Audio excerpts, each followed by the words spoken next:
So, special senses. So now we're working our way up from somewhat simplified receptors that we talked about, that it's relaying and transducing a stimulus into something that our nervous system to understand. We're working our way up from those simple things to whole organs that are dedicated to particular stimuli. So we'll work our way through. We'll talk about the anatomy because they're fairly complex. We'll talk about the physiology, about how, where the receptors are, what type of receptors are. Remember, we have only a certain subset, or really set, of receptors that can transduce these different stimuli. So we got to figure out how these special sense organs and their receptors fit into what we know before in terms of the different classes of receptors. So as we begin our tour, like we said, we're going to be looking at a little bit more complex, both in terms of structure and function.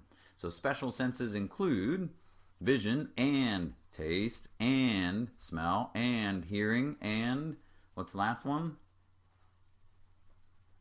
Most people think touch, but touch we already covered, right? We touched on, if you will, different types of receptors like Merkel discs and Pacinian corpuscles and Meissner corpuscles, etc. So those weren't very special. So in fact, the special sense, the fifth one, is equilibrium or balance.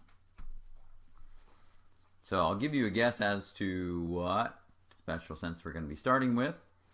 So lots of different variations in terms of eyes.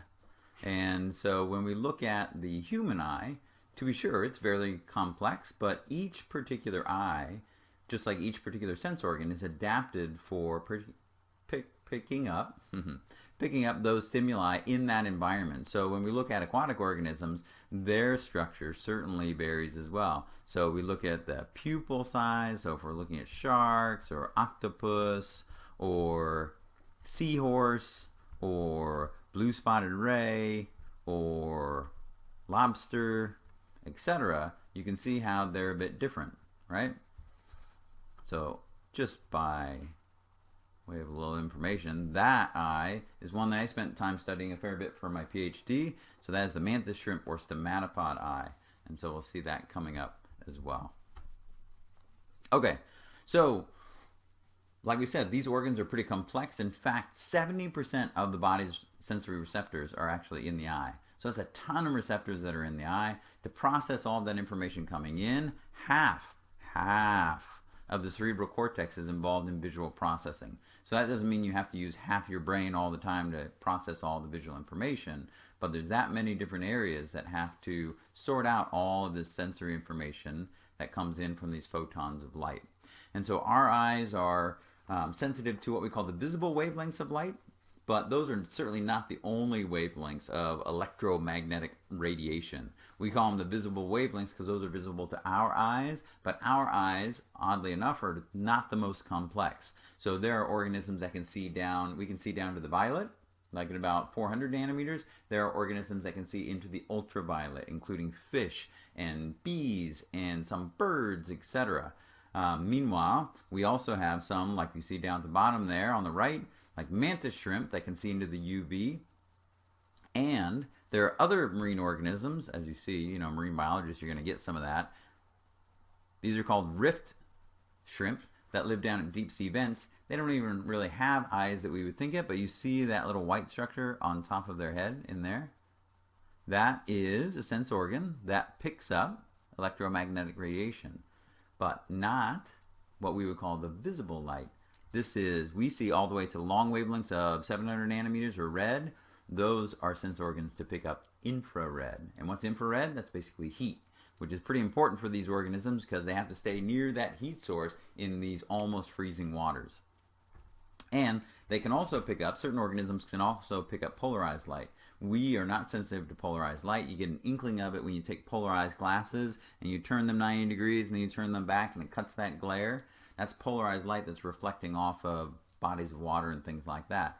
Well, there are organisms, again, like the mantis shrimp and others, that can perceive polarized light and use it as another light stimulus in seeing the world around them. All right, but let's get back to our eye. And we're going to start with the structures of our eye that are not of the eye itself, but associated with the eye. So we know that we've got eyebrows that may need plucking or something like that, right? That give us shade, etc. We have eyelids, which are called palpebrae.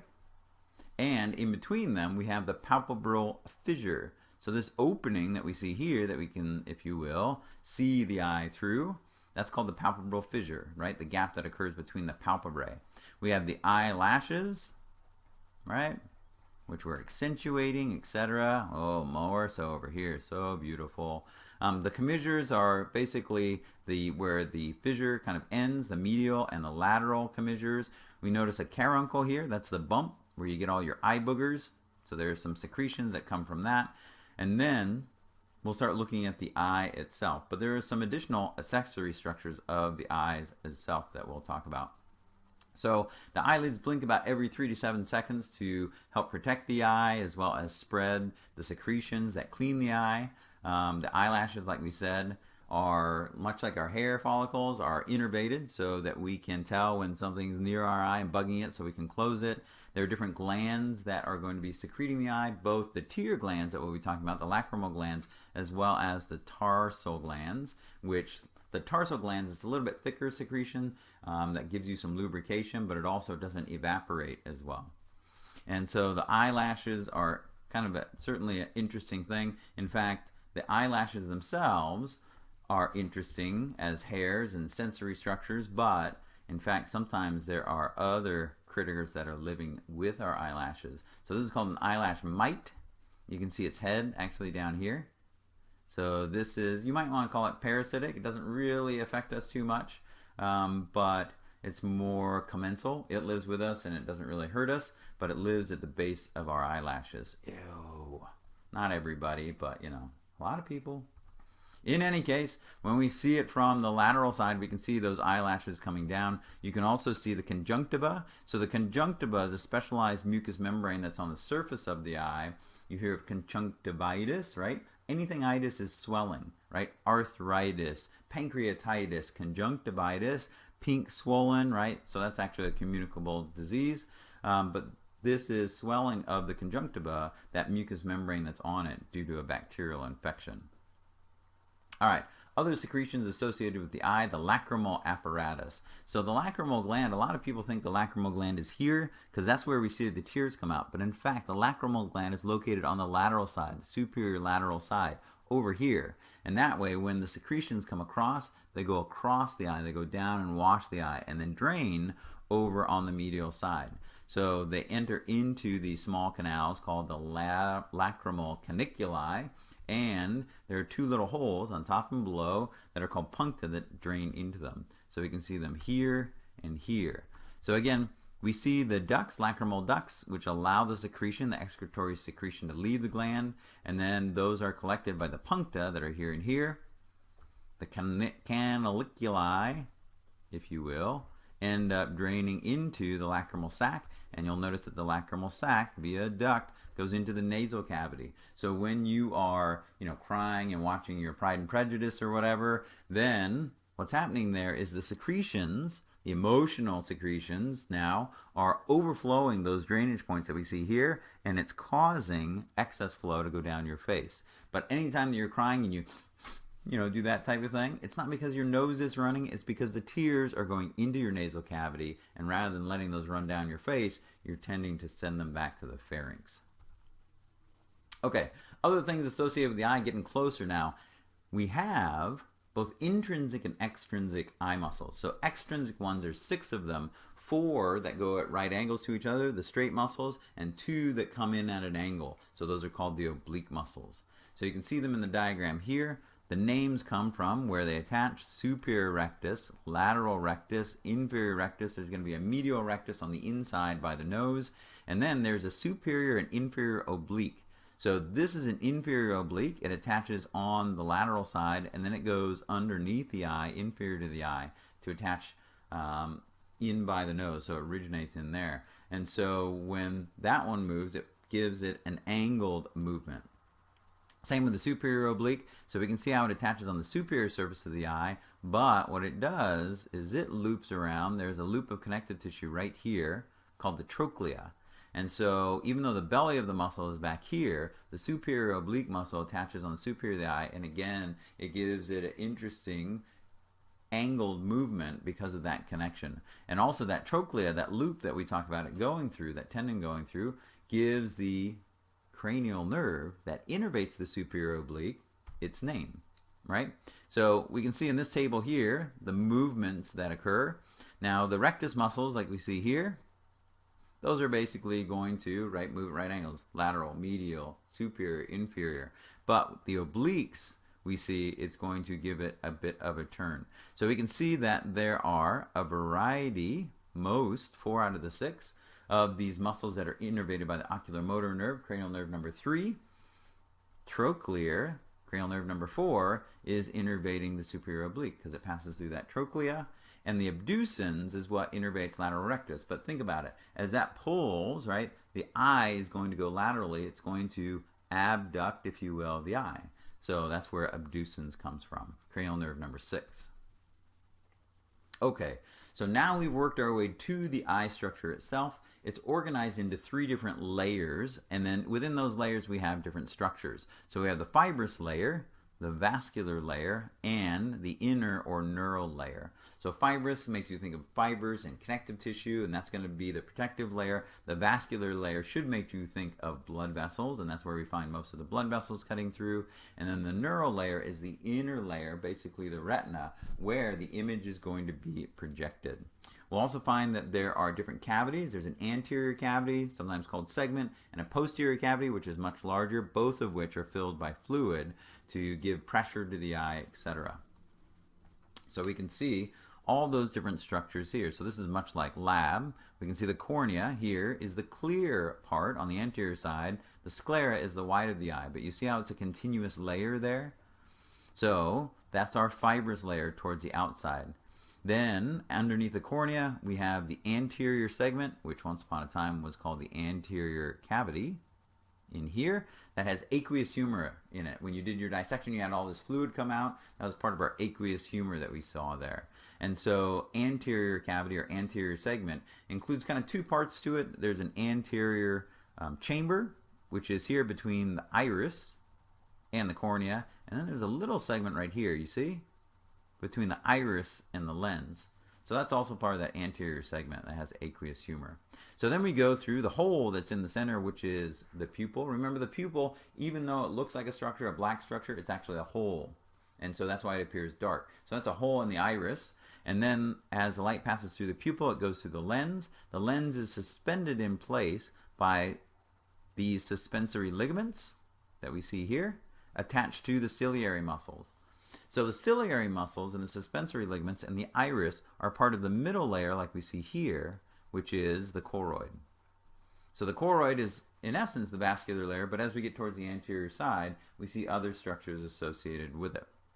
So we pass through the lens, we go through this big posterior segment or posterior cavity in order to get to the retina, which is the yellow layer. And we can see that that goes, even though we think of it as a movie screen on the back of the eye, it goes all the way around the side. And that way, if you have light rays that are coming in at very oblique, whoops, I passed through my iris there.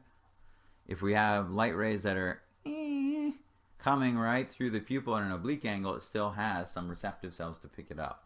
But the retina is the innermost layer.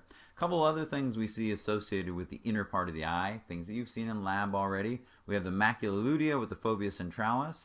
This is going to be the area where we have the most distinct, the finest resolution in the eye. And notice that it is basically straight back from the lens and the pupil. So if you're looking at something really, really close, then you're basically putting it over the fovea on your retina so that you have a high concentration of photoreceptors there, more specifically cones, that can see all the detail that you want to see. Unless, of course, you're getting old and then you have to look at an angle, and we'll talk about that later. In any case, another specialized area of the retina is the blind spot, also known as the optic disc. This is where the optic nerve hooks in. And so the optic disc, there's so many ganglion cells or neurons leaving the eye in that cable that we call the optic nerve. There's no room for our different photoreceptors there. So we call that the blind spot or the optic disc, where the optic nerve hooks in. And so on one level, you'd be thinking, well, okay, how come I don't have two black spots going around all the time? Because there's no photoreceptors there to pick anything up. Well, what happens is your brain, in its infinite wisdom, does its best estimation as to what should be in that space, and it fills it in for you. So your eyes are moving all the time, so it has a good calculation of what is around, what is in that blank space, and so it fills it in. It says, okay, well, I'm looking at the wall and it's like a pale beige color, and so whatever is missing right there is probably also beige. There's a blind spot test with the whole X on one spot and a dot in the other spot, and you move that towards your eye, and at some point that dot will disappear as it moves over the blind spot, and your brain fills it in with, again, what it thinks is the best estimate about what should be there. You should try that at home. It's a very interesting experiment if you didn't do it in lab. Okay, so that's a lot of our basic anatomy of the eye. Like we said, fibrous layer is the sclera and the cornea. The sclera is the white of the eye that protects it, that has a lot of the attachment points for the extrinsic eye muscles, gives it a shape. The cornea is the clear part in the anterior part of the eye, and it's one of 3 different places where light is bent or refracted, right? Because all this light that's coming from all over the place has to go through that little hole that we call the pupil. So we've got to bend it in there so it goes through the hole. And so the cornea has a lot of refractive power. Most people think about the light bending because of the lens, but in fact the lens is in addition to the cornea. The cornea is the first place where we've kind of focused the light or bend the light rays.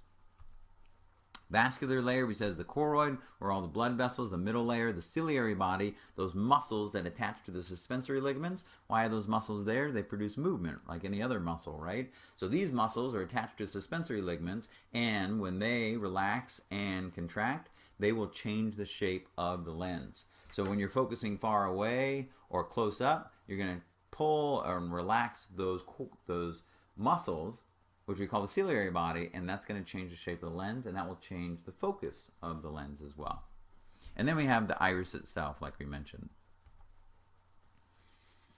Okay.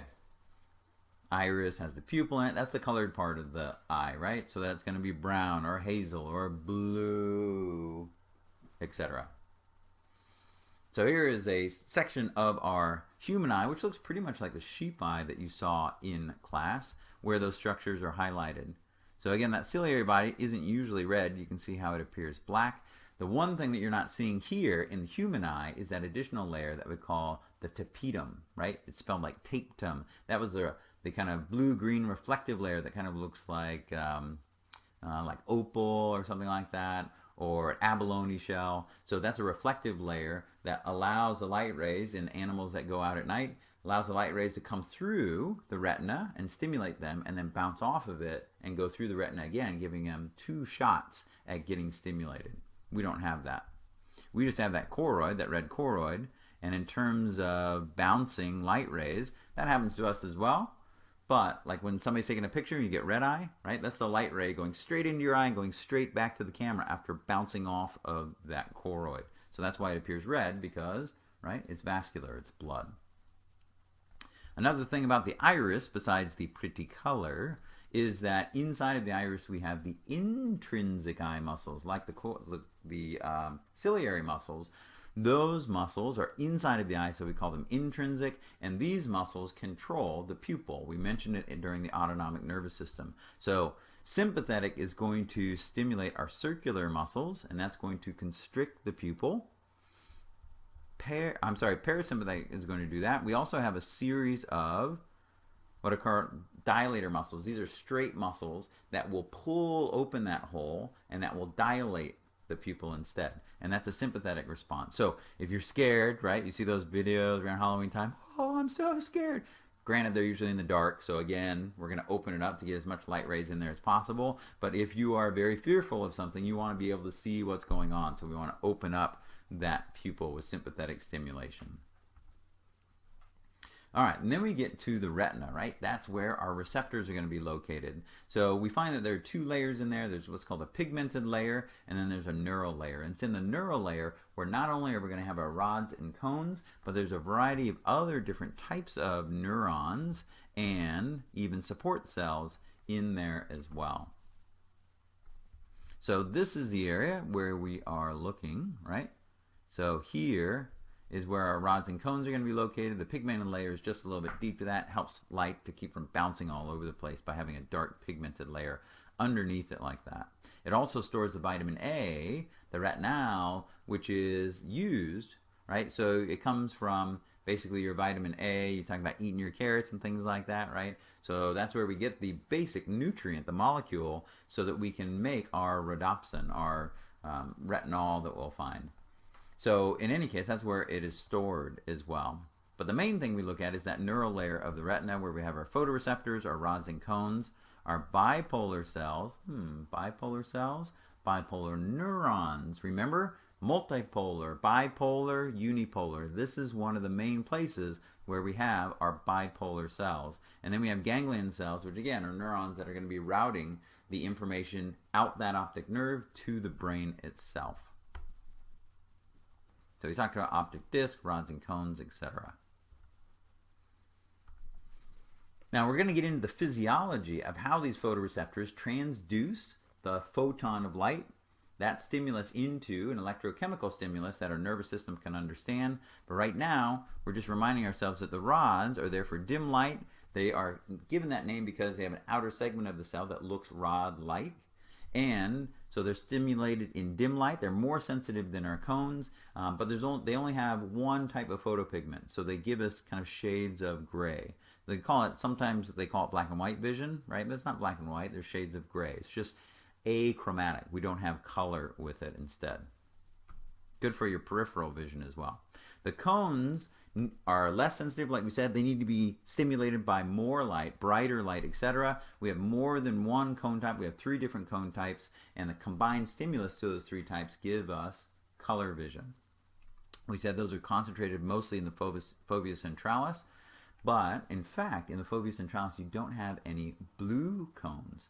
Now, the fovea centralis is pretty small, so right outside of that you have blue cones mixed with the red cones and the green cones. But right in that fovea, like it's decorated for Christmas, it just has red and green. And so now in that trend we have at Christmas time, we have those really kind of short wavelength blue lights, and they seem kind of fuzzy sometimes, at least they do to my eyes. That's because, right, when you look straight at them and it's focused on the fovea, we don't have the blue cones there. So again, you're just kind of getting it from the right area right around. So this is our neural layer with its pigmented layer right underneath it, all kind of blown up. And so what we're finding here is, remember, light's coming through from this way. It's an odd thing, but the lens and all that type of thing are going to be over this way. So light comes through that posterior cavity, and it's going to pass through a series of cells. It's going to pass through our ganglion cells. It's going to pass through a layer of cells that we call the amacrine cells, those bipolar neurons, and then it finally gets to the photoreceptors. We can see a rod there with its long outer segment. We can see a cone there with its cone-like outer segment. So the light actually has to pass through these other cell layers in order to get to the rods and cones. And then once they get stimulated, they will start releasing neurotransmitters, and the actual signal goes the other way. It goes from the rods and cones to the bipolar cells to the ganglion cells, and this is where the neuron that we call the ganglion cell, the axons, are going to be heading towards that optic nerve to route that signal into the brain. So the light goes through the different cell layers to get to the photoreceptors, and then it is relayed to those cells in order to exit the eye. So this is what it looks like in the microscope. We do have these microscopes slides in lab if you want to look at them. It's pretty interesting that you can see all 4 layers, but all 3 of our cell layers inside of the retina. And you can see our ganglion cells, we don't have as many of those as we do with the rods and cones. So there's definitely kind of a collapsing or binning of information as we get it from those stimulated rods and cones. All right, so we said that it's important, right? These are going to be really active cells, so we got to have a lot of blood going to the eye, especially the retina. We get it from the choroid, but also there's a central artery and vein that we saw passing through that optic nerve that allows blood to get to and from the eye. And that's why when you see these images of the retina that you may get at your ophthalmologist, you see that optic disc right there, right? So there's the optic disc, there's the fovea centralis, and there are some of those blood vessels branching out to make sure that the eye can survive. We already talked about a bit about our different cavities. Remember that the cavities, the anterior segment or the anterior cavity is filled with aqueous humor, whereas the posterior segment or posterior cavity is filled with vitreous humor. We saw that in the lab. So vitreous humor is a little bit more gel-like, right? I think you saw it attached to the lens, and it helps to, again, transmit the light, helps to kind of support the lens and hold it in place, and then hold the retina in place as well. And it contributes to what's called intraocular pressure, the pressure within the eye. So again, the aqueous humor is here in the anterior chamber of the anterior cavity and here. So that one is filtered and created all the time. It actually ends up draining into these little sinuses that we see here. So this is going to be created all the time. The vitreous humor that's located in the back, that's made when you're born or shortly thereafter, and then it stays for the rest of your life. So when you hear about glaucoma and things like that, where the pressure is getting too much, that's usually because of that aqueous humor. It's not draining properly, and so it's exerting pressure on the eye. So there's eye drops or medical marijuana that can help with that.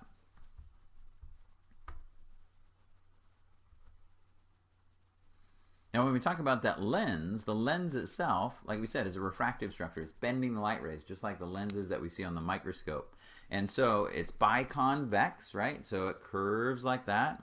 And it should be transparent, although that changes through time when you talk about, right, clouding of the lens, when you talk about astigmatism, etc. And when we look at it, what it's going to be doing is it's going to be bending those light rays. So we go through the cornea, through the anterior cavity, we go through the pupil, we go through the lens, we go through that posterior cavity, and we get to the retina itself. So those are all the structures of the eye. We're working our way from the organ level to the tissue level and the layers, and now we're getting down to the cellular level. Most importantly, those photoreceptors. So we're going to see that next as we talk about how these photoreceptors will transduce this light stimulus into something that the brain and the spinal cord, not really the spinal cord, right? Although there are other types of organisms where we have other types of photoreceptors that are all over their body. Things like octopus, etc., will have photoreceptors all over their body. Sea urchins have photoreceptors all over their body. So it's like their body is one big lens and photoreceptor overall. But in any case, humans, we're going to be routing that information via the optic nerve, cranial nerve number 2, into the brain for processing. So we're going to see that physiology coming up next.